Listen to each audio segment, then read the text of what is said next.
నమస్తే welcome to శ్రీవేబర్ news. ముందుగా headlines. Chandrababu Naidu అధ్యక్షతన టీడీపీ పార్లమెంటరీ పార్టీ భేటీ, 9 ప్రధాన అంశాల అజెండాగా పార్లమెంటరీ పార్టీ సమావేశం. షైనింగ్ టీచర్ హెచ్ఎం దుర్గాభవాని మంత్రి నారా లోకేష్ సత్కారం. అద్భుత పనితీరుతో ఆదర్శంగా నిలిచారని ప్రశంస. ప్రభుత్వ బడిలో నో వేకెన్సీ పరిస్థితి తేవాలన్న మంత్రి నారా లోకేష్. రాష్ట్రానికి వీలైనన్ని ఎక్కువ భారత్ గౌరవ రైళ్లు పొందేలా చర్యలు తీసుకోవాలని ముఖ్యమంత్రి నారా చంద్రబాబు నాయుడు సూచించారన్న ఎంపీ లావు కృష్ణదేవరాయలు. ప్రజాస్వామ్యంలో ప్రశ్నించేవారు ఉండాలే కానీ అరాచకవాదులు కాదని ముఖ్యమంత్రి నారా చంద్రబాబు నాయుడు స్పష్టం చేశారు. పార్లమెంట్ లో నేరముసుగులు ఉన్న రాజకీయ నేతలపైన చర్చ జరగాలని అన్నారు. రాష్ట్ర ప్రయోజనాల కోసం అనుసరించవలసిన వ్యూహంపై ఎంపీలకు సీఎం దిశానిర్దేశం చేశారు. రాష్ట్రానికి కేంద్రం నుంచి రావాల్సిన నిధులు, పెండింగ్ ప్రాజెక్టుల పరిష్కారం వంటి అంశాలపై చర్చించారు. ఈ నెల 21 నుంచి పార్లమెంట్ సమావేశాలు ప్రారంభం కానున్న నేపథ్యంలో సీఎం చంద్రబాబు నాయుడు అధ్యక్షతన ఉండవల్లిలోని క్యాంపు కార్యాలయంలో టీడీపీ పార్లమెంటరీ పార్టీ సమావేశం నిర్వహించారు. 9 ప్రధాన అంశాలు అజెండాగా పార్లమెంటరీ పార్టీ సమావేశం జరిగింది. తప్పు చేసిన వారే నీతులు చెప్తున్న తీరును ప్రజాక్షేత్రంలో ఎండగట్టాలని పార్టీ నేతలకు సూచించారు. అధికారం అడ్డం పెట్టుకుని వ్యవస్థను నియంత్రించిన వాడు ఇప్పుడు చట్టాలపై వేదాలు వల్లిస్తున్నాడని మండిపడ్డారు.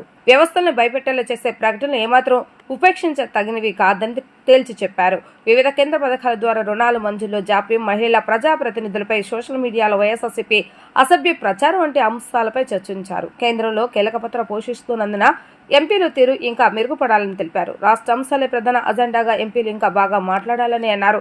రాష్ట్ర ప్రగతిని దేశ స్థాయిలో వివరించవలసిన బాధ్యత ఎంపీలదే అని స్పష్టం చేశారు. ప్రభుత్వ పాఠశాలలో బోధనలో నాణ్యత పెంచి తద్వారా ప్రవేశాలు పెంచడమే ప్రభుత్వ లక్ష్యమని విద్యా ఐటీ శాఖ మంత్రి లోకేష్ అన్నారు.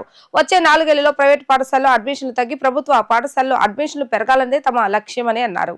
కృష్ణా జిల్లా పెనమలూరు జడ్పీ ఉన్నత పాఠశాలలో 10వ తరగతి పరీక్షలతో పాటు ఇతర అంశాలలో అద్భుత ఫలితాలు సాధించిన ప్రధానోపాధ్యాయురాలు వై దుర్గాభవానిని షైనింగ్ టీచర్ బిరుదుతో ఉండవల్లిలోని తన నివాసంలో మంత్రి నారా లోకేష్ సత్కరించారు. ఈ సందర్భంగా మంత్రి మాట్లాడుతూ ప్రభుత్వ బడుల ముందు అడ్మిషన్లు అయిపోయాయనే బోర్డులు పెట్టే పరిస్థితి రావాలని అన్నారు. అప్పుడే ప్రభుత్వ పాఠశాలలో మంచి విద్య అందుతుందని తల్లిదండ్రులు విశ్వసిస్తారని పేర్కొన్నారు.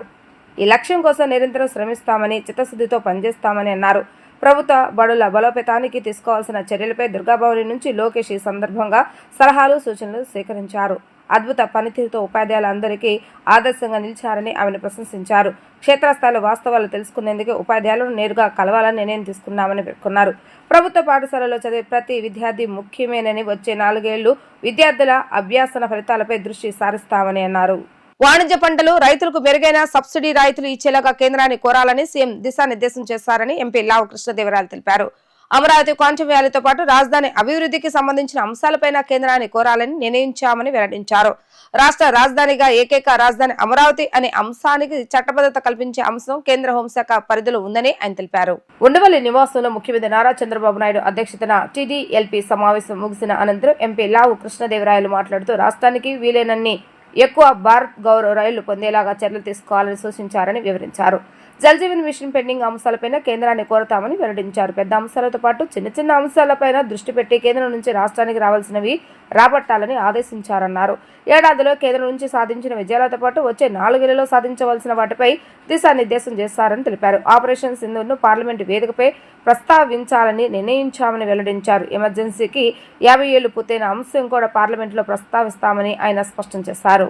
సంవత్సరం పాటు కూడా మనం రాష్ట్రానికి కేంద్రం నుంచి ఏ విధమైన అభివృద్ధి కార్యక్రమాలు తెచ్చుకున్నాము, ఏ విధమైన ఫండింగ్ తీసుకొచ్చుకున్నామని చెప్పి కూడా చర్చించుకోవడం జరిగింది. ముఖ్యంగా పోలవరం ఏదైతే ఉందో దాన్ని దాదాపు ఆగిపోయి ఉన్న దాన్ని మరొకసారి కేంద్ర ప్రభుత్వ సహకారంతో దానికి పరుగులు పెట్టిస్తే పరిస్థితి రోజుంది. అలాగే అమరావతికి సంబంధించి మనం ఇక్కడ నుంచున్న అమరావతికి సంబంధించి అది కూడా దాదాపుగా ఆగిపోయి ఎటు దిక్కుతోచని స్థితిలో ఉన్నదాన్ని మరొకసారి సెంట్రల్ గవర్నమెంట్ నుంచి 15,000 కోట్ల రూపాయలు తెప్పించుకోగలిగి మళ్ళీ దాన్ని పునఃప్రారంభించి దాన్ని కూడా పరుగెత్తించే పరిస్థితి ఈరోజు కనిపిస్తూ ఉంది. అలాగే స్టీల్ ప్లాంట్ చాలా ఎమోషనల్ ఇష్యూ రాష్ట్రానికి సంబంధించి. స్టీల్ ప్లాంట్కి సంబంధించి చాలా మాట్లాడారు. ఏదో అదైపోతుంది ఇదైపోతుంది అని చెప్పి ప్రతిపక్షం వారు చాలా వాళ్ళు మాట్లాడారు. అన్నీ కూడా పక్కకు తోస్తూ ఈరోజు స్టీల్ ప్లాంట్ని కేంద్ర ప్రభుత్వం చేతుల్లోనే దాన్ని ఉంచి ముందుకు తీసుకెళ్లే పరిస్థితి రోజు కనిపిస్తూ ఉంది. అలాగే రైల్వే జోన్ కూడా మనం సాధించుకోగలిగాము. రైల్వే జోన్తో పాటుగా మరీ ముఖ్యమైనది వాల్టేర్ డివిజన్ ఏదైతే ఉందో దాన్ని మనం రీటైన్ చేసుకుంటూ రైల్వే జోన్ సాధించుకోవడం అనేది మనం చేసుకున్నది ఈ సంవత్సరం పాటు కూడా. అలాగే కొత్త రైల్వే లైన్ మన గుంటూరు నుంచి ఇటు క్యాపిటల్ ఏరియాలో నుంచి విజయవాడ బైపాస్ చేస్తూ వెళ్ళే కొత్త రైల్వే లైన్ కూడా మనం శాంక్షన్ చేసుకోవడం అయితే కానీ, ఇలా విశాఖపట్నానికి సంబంధించి హైవేస్ కానీ ఇన్వెస్ట్మెంట్స్ కానీ ఇవన్నీ కూడా మనం ఈ సంవత్సరం పాటు కూడా మనం సాధించుకోగలిగాం. ఇది కేంద్రం సహకారంతో మనం ఇవన్నీ కూడా చేసుకోగలిగాం. చేసుకుంటూనే రాబోయే 4 సంవత్సరాలు మనం ఏం చేసుకోవాలి, ఏమి మనం పర్సూ చేయాలనే దానిపైన కూడా మా ముఖ్యమంత్రి గారు సూచించడం జరిగింది. దాన్ని పార్లమెంట్లో రేపు వచ్చే సెషన్లో మా వైపు నుంచి కొన్ని విషయాలపైన మేము మాట్లాడే అవకాశం ఉంటుంది. ముఖ్యంగా మొదటిది ఏదైతే ఆపరేషన్ సింధూర్కి సంబంధించి ఉందో కేంద్ర ప్రభుత్వాన్ని పూర్తిగా అందరం కూడా అభినందించాల్సిన అవసరం ఉంది. ముఖ్యంగా మోడీ గారి నాయకత్వాన్ని ఏ విధంగా అయితే ఒక టెర్రరిస్ట్ ఒక యాక్ట్ జరిగితే దాన్ని ఎంత గట్టిగా మనం తిప్పి కొట్టగలం అనేది ప్రపంచం మొత్తానికి చూపించగలిగాం. అది మోడీ గారి నేతృత్వంలోనే అది జరిగింది. దాని గురించి రేపు ప్రస్తావించబోతూ ఉన్నాం. అలాగే ఎమర్జెన్సీకి సంబంధించి 50 సంవత్సరాలు పూర్తవుతూ ఉంది. దాని గురించి కూడా రేపు ప్రస్తావించబోతూ ఉన్నాం. అలాగే లాంగ్వేజెస్కి సంబంధించి కూడా ఇప్పటికే ముఖ్యమంత్రి గారు దానిపైన క్లారిటీగా చెప్పడం జరిగింది. దాని గురించి కూడా మాట్లాడబోతాం. అది దేశం మొత్తానికి సంబంధించినవి. అలాగే రాష్ట్రానికి సంబంధించిన ఇష్యూస్ కూడా ఏదైతే మనకి ఈ ఏదైతే టూరిస్టుకి సంబంధించి భారత్ గౌరవ్ ట్రైన్ ఏదైతే ఉందో టూరిస్టుకి సంబంధించి శ్రీశైలము, తిరుపతి, సింహాచలం ఇలాంటివన్నీ కలుపుతూ కూడా కొన్ని చోట్ల ట్రైన్స్ అన్నీ చేశారు. వాటిని కూడా రేపు మాట్లాడే అవకాశం ఉంది. అలాగే క్వాంటమ్ వ్యాలీ గురించి ఏదైతే ముఖ్యమంత్రి గారు చాలా గట్టిగా దాన్ని ప్రపోజ్ చేస్తూ ఉన్నారో, దానికి ముందుకు తీసుకెళ్తా ఉన్నారో దాని గురించి కూడా రేపు ఒక పాలసీ మనం ఇక్కడ చేసాం రాష్ట్రంలో. ఒక ఇండస్ట్రీ పాలసీ అయితే కానీ, అలాగే టెక్నాలజీకి సంబంధించిన పాలసీ అయితే కానీ ఇవన్నీ కూడా చేసాం. దాంతోపాటుగా ఏరోస్పేస్కి సంబంధించి కూడా మీరు మొన్న చూశారు. దాని గురించి కూడా మీరు బెంగళూరులో చెప్పితే ఇక్కడ రండి అని చెప్తా ఉన్నాం. దానికి మనం కేంద్ర ప్రభుత్వాన్ని అడగబోతా ఉన్నాం, మాకు సపోర్ట్ ఇవ్వండి, మేము అద్భుతంగా చేసి చూపిస్తామని చెప్పి. ఇవన్నీ కూడా రేపు రాబోయే పార్లమెంట్ సమావేశాల్లో వీటన్నిటి గురించి కూడా మాట్లాడే అవకాశం ఉంది. వీటన్నిటిని కూడా లేవనెత్తుతామని చెప్పి మీడియా మిత్రులందరూ కూడా తెలియజేసుకుంటాం. మద్యం కుంభకోణం కేసులో ఆరోపణలు ఎదుర్కొంటున్న YCP MP Mithun Reddy SIT విచారణకు హాజరయ్యారు. ఈ కేసులో A4 గా ఉన్న మిథున్ రెడ్డి విజయవాడలోని సిట్ కార్యాలయానికి వెళ్లారు.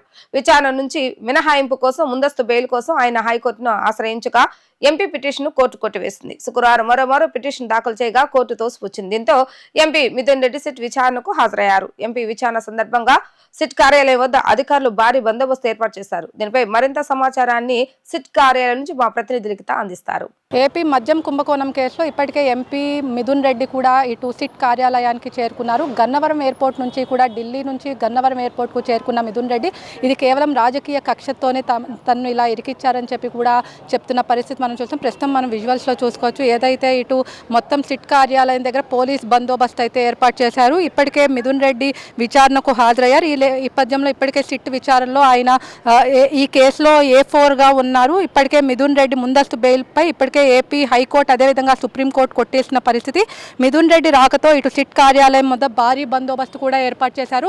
ఇటు సిట్ కార్యాలయం ఇరువైపులా ఇటు CP office, collector office, Bandar road వైపు వచ్చే బారికేడ్లు అన్నీ కూడా నిర్వహించారు. వైసీపీ కార్యకర్తలు పెద్ద ఎత్తున కూడా ఇక్కడికి వచ్చిన పరిస్థితి. మిథున్ రెడ్డిని ఏ క్షణమైనా అరెస్ట్ చేసే అవకాశం కూడా కనిపిస్తుంది. హైకోర్టు, సుప్రీంకోర్టు ముందస్తు బెయిల్ పిటిషన్లు కొట్టేయడంతో ఆయనపై అరెస్టు వారెంట్ కూడా జారీ చేశారు. ఈ నేపథ్యంలో ఇప్పటికే ఏసీపీ కోర్టులో కూడా మెమో కూడా జారీ చేశారు. అదేవిధంగా సిట్ కార్యాలయం ఇప్పటికే 330 పేజీలతో కూడా ఒక నివేదిక కూడా సిద్ధం చేశారు. ఈ నేపథ్యంలో ఏదైతే సిట్ అధికారులు ఏదైతే బేవరేజెస్ కంపెనీ నుంచి సంపాదించిన మెటీరియల్ అన్నీ కూడా మరికొద్దిసేపట్లో కూడా కోర్టుకు సమర్పించనున్నారు. ఈ నేపథ్యంలో ఏ క్షణంలో అయినా ఇటు మిథున్ రెడ్డిని అరెస్ట్ చేసే అవకాశం కూడా ఉంది. అదేవిధంగా ఏదైతే గతంలో లిక్కర్ స్కామ్లో లేని వ్యక్తులు, అదేవిధంగా గతంలో ఇటు ఎక్సైజ్ శాఖ మంత్రిగా చేసిన శంకర్ నారాయణకి కూడా నోటీసులు కూడా జారీ చేశారు. ఆయన సోమవారం రావాలని చెప్పి కూడా సిట్ అధికారులు పిలుపునిచ్చారు. ఈ నేపథ్యంలో ఇప్పటికే విజయసాయిరెడ్డి గడువు కూడా అడిగారు. A5గా ఉన్న విజయసాయిరెడ్డి ఇప్పటికే మొత్తం 41 మందిని కూడా ఈ నిందితులుగా చేర్చారు. ఇప్పటికే 11 మందిని కూడా సిట్ అరెస్ట్ చేశారు. ఈ నేపథ్యంలో ఇప్పటికే మిథున్ రెడ్డి రావటం, మిథున్ రెడ్డికి వచ్చేటప్పటికే ఆయనతో పాటు తలసిల రఘురాం, అదేవిధంగా దేవినేని అవినాష్తో పాటు ఇతర ముఖ్య నేతల్ని కూడా పోలీసులు ఆయన కారులోనే వచ్చారు. గన్నవరం నుంచి ఇటు సిట్ కార్యాలయంకి చేరుకున్నారు. ప్రస్తుతం అయితే విచారణ కొనసాగుతుంది. ఏదేమైనప్పటికీ కూడా సిట్ కార్యాలయం నుంచి అరెస్ట్ చేసే అవకాశం ఉందా లేదా మరికొద్ది సేపట్లో తెలియనుంది. ఇది ఇక్కడ ఉన్న పరిస్థితి. వీడియో జర్నలిస్ట్ శ్యామ్తో లిఖిత, వి డిజిటల్ న్యూస్, సిట్ కార్యాలయం నుంచి.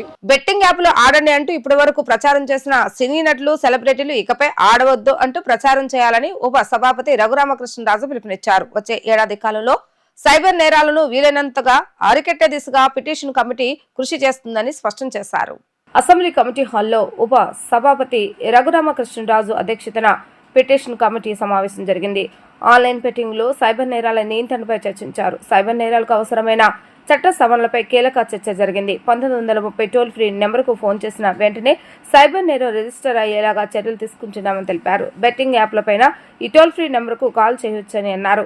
24 గంటలు ఈ టోల్ ఫ్రీ నెంబరు సిఐడి పరిధిలో అందుబాటులో ఉంటుందని వెల్లడించారు. రాష్ట్ర ప్రభుత్వం నిర్వహించే మనమిత్ర వాట్సాప్ నెంబర్ ద్వారా కూడా 1930 టోల్ ఫ్రీ నెంబర్పై ప్రచారం విస్తృతం చేస్తామని అన్నారు. ప్రాణాలు డబ్బులే కాకుండా ప్రాణాలు కూడా, మరణాలు కూడా ఈ సైబర్ క్రైమ్స్ ద్వారా జరుగుతున్నాయి. కాబట్టి రాష్ట్ర ప్రభుత్వం దీని మీద తీవ్ర స్థాయిలో ముఖ్యమంత్రి గారు కూడా ఇటువంటి సైబర్ క్రైమ్స్ని అరికట్టాలి అనే ఆల్రెడీ ఇన్స్ట్రక్షన్స్ ఇచ్చున్నారు. సో మా పిటిషన్స్ కమిటీ ఈ చట్ట సవరణకి మా రిపోర్ట్ త్వరలో ఒక 4-5 రోజుల్లోనే మా స్పీకర్ గారికి కూడా సమర్పిస్తాం. ఈలోపు సైమల్టేనియస్గా ఆ చట్ట సవరణ కూడా ఆ బిల్లు తీసుకురావాలని చెప్పి వెయిట్ చేయకుండా ఆ సవరణ బిల్లు కూడా తీసుకొస్తే ఆ బిల్లుని ప్రవేశపెట్టి దాకా చెప్పినట్టు ప్రజలకి ఈరోజు మరి ఇన్ని వేల కోట్ల రూపాయలంటే మీరెవరు ఊహించుంటారు కదా. సైబర్ క్రైమ్లో ఒక సంవత్సరంలో మన రాష్ట్రంలో ఆల్రెడీ 24లో ఎస్టిమేషన్ ఇది. యాక్చువల్స్ మేబీ స్లైట్లీ మోర్, దీనికన్నా తక్కువ అయితే ఉండదు. యాక్చువల్స్ ఈ 30,000 కన్నా ఎక్కువే ఉంటుంది, తక్కువ అయితే ఉండదు. ఎంతవరకు అరికట్టగలం అనేది that is the major challenge. కానీ ఆ ఛాలెంజ్ని స్వీకరించి పోలీస్ డిపార్ట్మెంట్, హోమ్ సెక్రటరీ గారు కూడా ఖచ్చితంగా మేము దీన్ని అణగదొక్కుతా ఉన్నారు. దీన్ని ప్రజల్లోకి తీసుకెళ్ళటానికి ముఖ్యమంత్రి గారిని కూడా మేము రిక్వెస్ట్ చేయబోతున్నాం. యాడ్ 1930 అనే ఒక టోల్ ఫ్రీ నెంబర్కి ఫోన్ చేసిన వెంటనే ఆ క్రైమ్ రిజిస్టర్ చేయబడుతుంది. Any sort of cyber crime ఏదైనా సరే, బెట్టింగ్ యాప్ పలానా వాళ్ళు ఆడుతున్నారు పలానా యాప్ ద్వారా అని అంటే ఇమ్మీడియట్గా ఆ 1930 ఫోన్ చేసి ఇన్ఫర్మేషన్ ఇవ్వాలి. ఫ్రాడ్ జరిగితే ఖచ్చితంగా.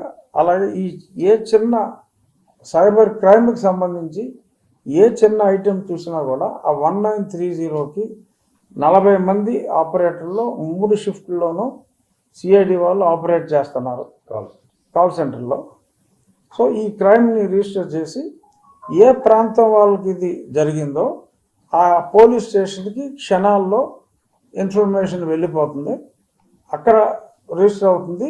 ఈ సిఐడి ఈ కాల్ సెంటర్లో కూడా రిజిస్టర్ అవుతుంది. సాధ్యమైనంత త్వరగా వాళ్ళని పట్టుకోవడం జరుగుతుంది.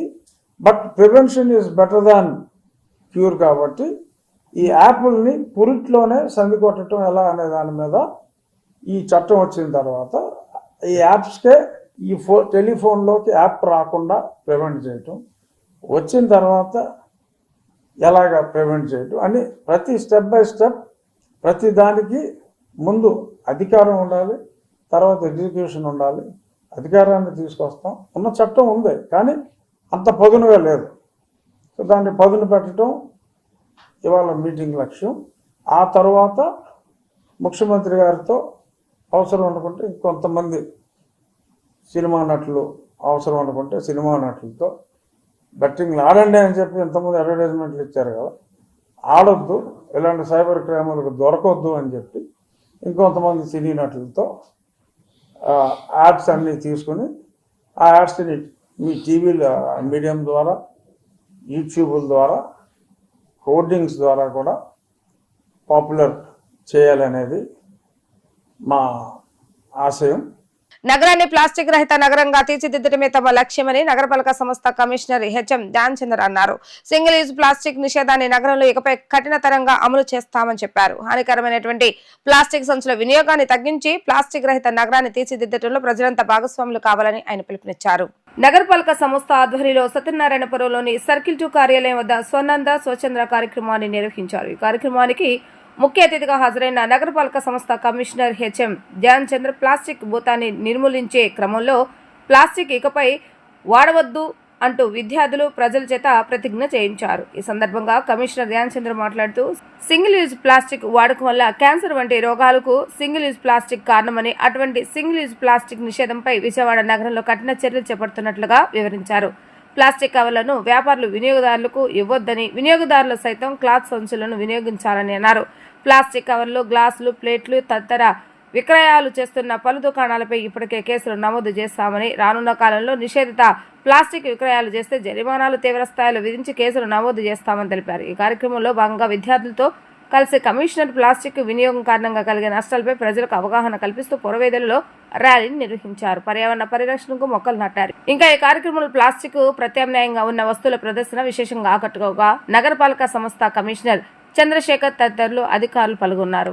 ఈరోజు స్వర్ణాంధ్ర స్వచ్ఛాంధ్ర కార్యక్రమం సర్కిల్ 2లో జరుపుతున్నాము. ఇందులో థీమ్ వచ్చేసి ఎండింగ్ ప్లాస్టిక్ పొల్యూషన్. ఈ థీమ్తో ఎంటైర్ కార్పొరేషన్ ఈరోజు 286 సచివాలయంస్లో, 64 వార్డ్స్లో, అలాగనే 3 సర్కిల్లో చేయడం జరుగుతూ ఉంది. ముఖ్యంగా ఫోకస్ ఏంటంటే ఎండింగ్ సింగిల్ యూజ్ ప్లాస్టిక్. అంటే ఒక్కసారే మనం అలా పడేసే ఇంత ప్లాస్టిక్ ఏముందో అది ఎంటైర్ సిటీలో మనము బ్యాన్ ఆల్రెడీ ఉంది, దాన్ని ఎన్ఫోర్స్ చేయడం కూడా గట్టిగా జరుగుతుంది. సో ఈ రోజే కాకుండా మనకి వచ్చే ఒక మంత్ ప్రతిరోజు కూడా ఈ సింగిల్ యూజ్ ప్లాస్టిక్ పైన భారీ ఎత్తున డ్రైవ్ ఆల్రెడీ ప్లాన్ చేయడం జరుగుతుంది. ఎట్టి పరిస్థితిలో ఎక్కడ కూడా సింగిల్ యూజ్ ప్లాస్టిక్ చేయడానికి ఉండకూడదు. అలాగే మార్కెట్ ప్లేసెస్ ఉండొచ్చు, షాప్స్ ఉండొచ్చు, ఎక్కడెక్కడ ట్రైల్ లైసెన్స్ ఉన్నాయో అవన్నీ కూడా నేను విన్నపం ఏంటంటే దయచేసి సింగిల్ యూజ్ ప్లాస్టిక్ వాడొద్దు. హెఫ్టీ ఫైన్స్ కూడా వేయడం జరుగుతుంది. అలాగే జనరల్గా పబ్లిక్కి కోరేది ఏంటంటే మీరు కూడా కన్జంప్షన్ తగ్గించాల్సిన బాధ్యత పబ్లిక్కి ఉంది. ఒక్కొక్క ప్లాస్టిక్ బ్యాగ్ వదిలేసి మీరందరూ కూడా ఒక క్లోత్ బ్యాగ్ తీసుకుని వెళ్తే ఖచ్చితంగా ప్రతిరోజు వాడే ఐటెంలో బ్యాగ్ తీసుకెళ్తే మీరు సింగిల్ యూజ్ ప్లాస్టిక్ మీరు కూడా వాడడం ఆపుతారని ఖచ్చితంగా నేను భావిస్తున్నాను. మాకు సపోర్ట్ చేయండి, మీరు కూడా కన్జంప్షన్ తగ్గించండి. సింగిల్ యూజ్ ప్లాస్టిక్ వల్ల చాలా హెల్త్ హజార్డ్స్ ఉన్నాయి కాబట్టి విజయవాడని plastic free city, single use plastic free city అని మనం గొప్పగా డిక్లేర్ చేసిన అవకాశం కూడా దీంట్లో ఉంది. అందరికీ కంగ్రాచులేషన్స్. ఎందుకంటే విజయవాడ సిటీ మీరందరూ సపోర్ట్ వల్ల సూపర్ స్వచ్ఛ లీగ్లో ఎంటర్ అయ్యాము. అలాగే గార్బేజ్ ఫ్రీ సిటీలో కూడా 7 స్టార్ రావడం జరిగింది.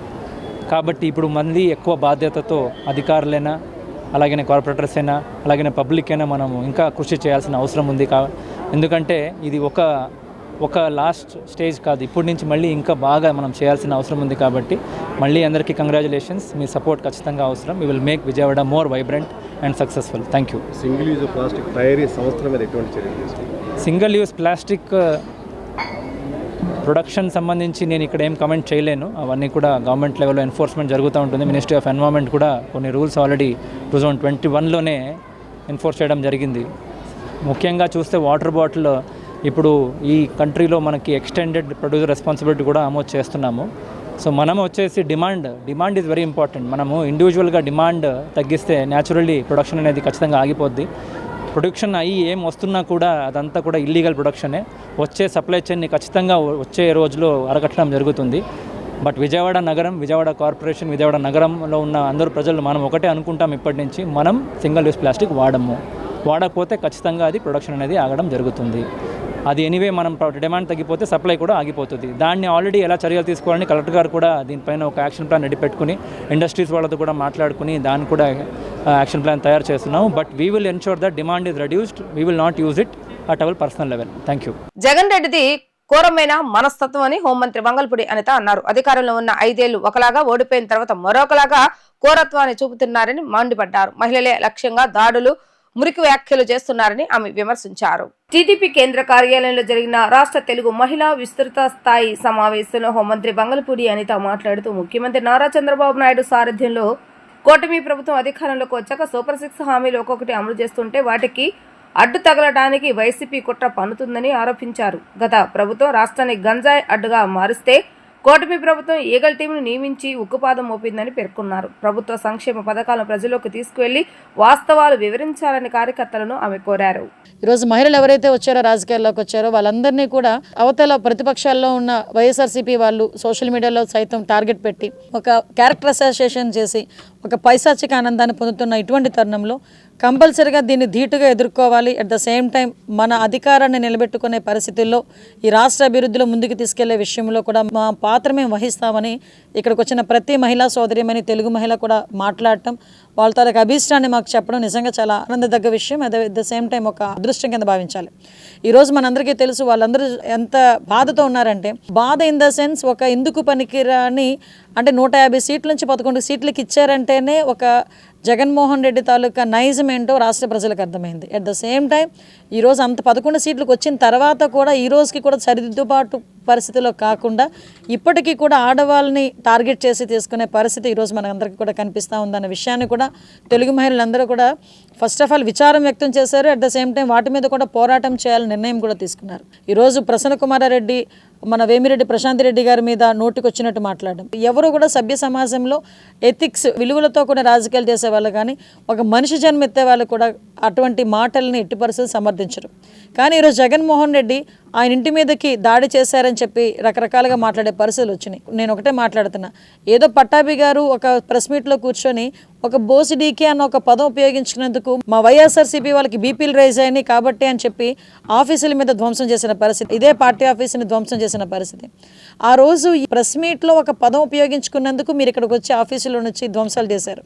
ఈరోజు వేమిరెడ్డి ప్రశాంత్ రెడ్డి గారు ఒక ఎమ్మెల్యే, సుమారు 50,000 పైన మెజార్టీతో గెలిచిన ఒక శాసనసభ్యురాల గురించి ఒక మాజీ శాసనసభ్యుడు ఆ రకంగా అంత దాన్ని ఎలా కూడా వర్ణించారో అర్థం కావట్లేదు, చాలా వర్స్ట్గా మాట్లాడటం, క్యారెక్టర్ అసోసియేషన్ చేయటం, ఇవన్నిటిని ఏ రకంగా పరిగణించాలో ఒకసారి జగన్మోహన్ రెడ్డి అర్థం చేసుకోవాలనే విషయం మీద కూడా చర్చించుకోవడం జరిగింది. ఇదే కాదండి, మొన్న సజ్జల రామకృష్ణారెడ్డి బయటకు వచ్చి సంకర జాతికి చెందిన వాళ్ళు అని చెప్పి మహిళల గురించి మాట్లాడటం, మొన్న రీసెంట్గా సాక్షి ఛానల్లో కూర్చొని అమరావతి రైతులందరూ కూడా వేశ్యలని చెప్పి మాట్లాడటం, ఎక్కడ పడితే అక్కడ వీళ్ళు ఆడవాళ్ళని కించపరిచే విధంగా మాట్లాడడం, ఇప్పటికీ కూడా సోషల్ మీడియాలో కొన్ని చోట్ల ఎవరైనా వైఎస్ఆర్సీపీకి వ్యతిరేకంగా ఒక పోస్ట్ పెడితే దాని గురించి కిందన చాలా అతి జుగుప్సాకరమైన కామెంట్లతో మాట్లాడటం, వీటన్నిటి మీద కూడా చర్యలు తీసుకోవాలి. అట్ ద సేమ్ టైం వీటన్నిటికీ చర్యలు తీసుకోవడానికి ఒక చట్టాన్ని కూడా తీసుకురావాలి అన్న ఒక తీర్మానానికి కూడా ఇక్కడ వీళ్ళందరూ కూడా వచ్చున్నారు. ఒకటి మాత్రం నిజమండి, ఈరోజు తెలుగు మహిళలు అన్న వాళ్ళు లాస్ట్ 5 సంవత్సరాలు కష్టపడిన తీరు, ఈరోజు 164 సీట్లతో ఎన్డీఏ కూటమి ఈరోజు అధికారంలోకి వచ్చినాం. అట్ ద సేమ్ టైం రాబోయే 10-15 సంవత్సరాల పాటు ఎన్డీఏ కూటమి అధికారంలో ఉండాలి అంటే కంపల్సరిగా తెలుగు మహిళలందరూ కూడా, అటు వీర మహిళలు కానీ ఇటు తెలుగు మహిళలు కానీ బీజేపీ మహిళా మోర్చా కానీ అందరూ కూడా కష్టపడి పనిచేయాల్సిన అవసరం ఉంది. ఈరోజు దానికి సమాయత్తం అవ్వటానికి ఈరోజు తెలుగు మహిళలందరూ ఇక్కడికి రావడం జరిగింది. ఎంపీల గత 5 ఏళ్ల పనితీరును, నేటి ఎంపీల పనితీరును ప్రజలు గమనిస్తున్నారని ఎంపీ కల్శెట్టి అప్పలనాయుడు తెలిపారు. రాష్ట్ర అభివృద్ధి అంశంలో ఎంపీలపై బాధ్యత పెరిగిందని అన్నారు. వచ్చే 4 ఏళ్లు ముఖ్యమంత్రి నమ్మకాన్ని నిలబెట్టేలాగా పనిచేస్తామని తేల్చి చెప్పారు. వ్యవసాయంలో రసాయనాలు తగ్గించే అంశం పార్లమెంట్లో చర్చించాలని నిర్ణయించామని స్పష్టం చేశారు. మహిళా సభ్యుల్ని ఎలా గౌరవించుకోవాలో కూడా కొందరు నేతలకు అవసరమని భావించామన్నారు. గౌరవ ముఖ్యమంత్రి గారు ప్రధానమంత్రిని కలిసినప్పుడు కానీ కేంద్ర మంత్రులు కలిసినప్పుడు కానీ ముఖ్యంగా ఎన్డీఏ కూటమి ఎంపీలందరూ కూడా చాలా బాగా డిబేట్లో పాల్గొని డిసిప్లిన్గా ఉన్నారని చెప్పడం, అలాగే ప్రతి విషయంలో కూడా ప్రతి ఎంపీ కూడా టీం వర్క్ చేసి పార్లమెంట్ పార్టీ నాయకులు కృష్ణదేవరాయలు గారు ఆధ్వర్యంలో ప్రతి విషయంలో కూడా ముందుకెళ్తున్నామని వారు చెప్పడం మాకు ఆనందం కలిగింది. అదే బాధ్యత కూడా పెరిగింది. ఖచ్చితంగా వారు నమ్మకాన్ని ఏదైతే మాకు అవకాశాలు ఇచ్చి కొత్త వాళ్ళకి అవకాశం ఇచ్చి మాకు మెంబర్ ఆఫ్ పార్లమెంట్కి అవకాశం కల్పించిన మా అందరికి కూడా ఒక బాధ్యత పెరిగిందని సమావేశం ద్వారా తెలియజేసుకుంటున్నాం. ఖచ్చితంగా ఏదైతే గౌరవ ముఖ్యమంత్రి గారు మమ్మల్ని ఏ నమ్మకంతో పంపించారో ఆ నమ్మకానికి ఎటువంటి ఆటంకం లేకుండా ఈ 4 ఏళ్ళు ఈ ఏడాది ఎట్లా పనిచేసామో మరింత ఉత్సాహంతో 4 ఏళ్ళు పనిచేస్తామని మీ ద్వారా తెలియజేసుకుంటూ, గత 5 ఏళ్ళలో ఎంపీల పనితీరుని ఇప్పుడున్న పనితీరుని కూడా ప్రజలు గమనిస్తున్నారని వారు చెప్పడం చాలా అభినందనీయం, గౌరవనీయంగా మేము భావించుకుంటున్నాం. ఇదే స్ఫూర్తితో మేము ముందుకెళ్తాం. ఖచ్చితంగా కూడా చెప్తున్నాం, ఇక్కడ రాష్ట్ర ప్రయోజనాల దృష్ట్యా మా గౌరవ ముఖ్యమంత్రి గారు ఢిల్లీ వస్తుంటే ప్రత్యక్షంగా మేమంతా చూస్తున్నాం. రాత్రిలో లేదు, పగలో లేదు, ప్రతి క్షణం కూడా రాష్ట్రం కోసం, రాష్ట్ర ప్రయోజనాల కోసం, రాష్ట్ర ప్రజానీకం కోసం వారు పడుతున్న కష్టం. ఎందుకంటే 5 ఏళ్ళు ఈ వైకాపా పాలన మొత్తం అంతా కూడా వ్యవస్థను నాశనం చేసిన పరిస్థితి మనం చూసాం. ఆ వ్యవస్థను గాడిలో పెట్టడానికి ముఖ్యమంత్రి గారు పడుతున్న తపన చూసి మేము కూడా వారితోటి ప్రత్యక్షంగా చూసినందుకు మాకు ఈ రాష్ట్రం ప్రజల తరపున వారికి కృతజ్ఞతలు తెలియజేసుకుంటాను. ఇలాంటి వ్యక్తికి ప్రజలందరూ కూడా మద్దతు ఇవ్వాలని తెలియజేసుకుంటూ, వ్యక్తి ఒక వ్యవస్థకి ఎంత చంద్రబాబు నాయుడు గారు ఎంత అవసరమో ఇప్పుడు స్పష్టంగా కనిపిస్తుంది. ఆ వ్యవస్థను గౌరవిస్తున్న గౌరవ ముఖ్యమంత్రి గారికి, ఎన్డీఏ కూటమి ప్రభుత్వానికి ప్రజలు మరింత చేరువవ్వాలని మీ ద్వారా తెలియజేసుకుంటున్నాం. పోలీసులు బెదిరిస్తున్న జగన్, పోలీసులపై ఇష్టం వచ్చినట్లుగా పోస్టులు పెడుతున్న వైసీపీ సోషల్ మీడియా మూకలపై కేసు నమోదు చేసి చర్యలు తీసుకోవాలని టీడీపీ పాలిట్ బ్యూరో సభ్యులు వర్లరామయ్య డిమాండ్ చేశారు. మద్యం కుంభకోణంలో సిట్ దర్యాప్తు ముమ్మరం చేయడంతో వైసీపీ నేతలకు కళ్ళల్లో భయం, కాళ్ళల్లో వణుకు మొదలై ఇష్టం వచ్చినట్లుగా మాట్లాడుతున్నారు. కారు దిగితే శాంతి భద్రతలకు విఘాతం కలుగుతుందని ఎస్పీ అభ్యంతరం తెలిపితే ఆయన మీద రౌడీ షీట్ పెడతావా జగన్ అని ప్రశ్నించారు. మీ పాలనలో దళితులపైనే ఎస్సీ కేసులను పెట్టిన వండర్ఫుల్ పోలీసులు మీరు. మీ 5 ఏళ్ల పాలనలో డీజీజీని కలవటానికి కూడా అనుమతి ఇవ్వలేదని మండిపడ్డారు. ఇష్టం వచ్చినట్లుగా మాట్లాడుతున్నారు గౌరవ జగన్మోహన్ రెడ్డి గారు. మరీ ముఖ్యంగా ఈ మధ్య ఎందుకో తెలియదు, ప్రణాళికాబద్ధంగా మాట్లాడుతున్నాడా, ఏదో ఆశించి మాట్లాడుతున్నాడా, లేకుంటే వారి వ్యక్తిత్వ హననం చేయాలని మాట్లాడుతున్నాడా తెలియదు, కానీ పోలీసుల గురించి చాలా ఎక్కువగా మాట్లాడుతున్నారు. పోలీసు వ్యవస్థను కించపరిచే రీతిలో మాట్లాడుతున్నాడు ఆయన.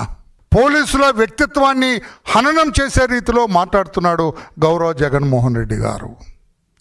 5 సంవత్సరాలు ఆయన ముఖ్యమంత్రిగా ఉన్నప్పుడు జరిగిన విషయాలన్నింటినీ కూడా మరిచిపోయి ఏదో కొత్త జన్మెత్తినట్లుగా ఆయన ఈ రోజున మాట్లాడుతున్నాడు పోలీసు వ్యవస్థ గురించి. నేను అడుగుతున్నాను, my dear friend Jaganmohan Reddy, మీరు ఆ రోజున బంగారుపాళ్యం వెళ్తూ ఉన్నారు, మార్కెట్లోకి ఎంటర్ అయ్యారు, ఎవరో మీ కార్యకర్తకు దెబ్బ తగిలిందని వార్త వస్తే మీరు కారు దిగబోయారు. ఎస్పీ దిగటానికి ఒప్పుకోలేదు.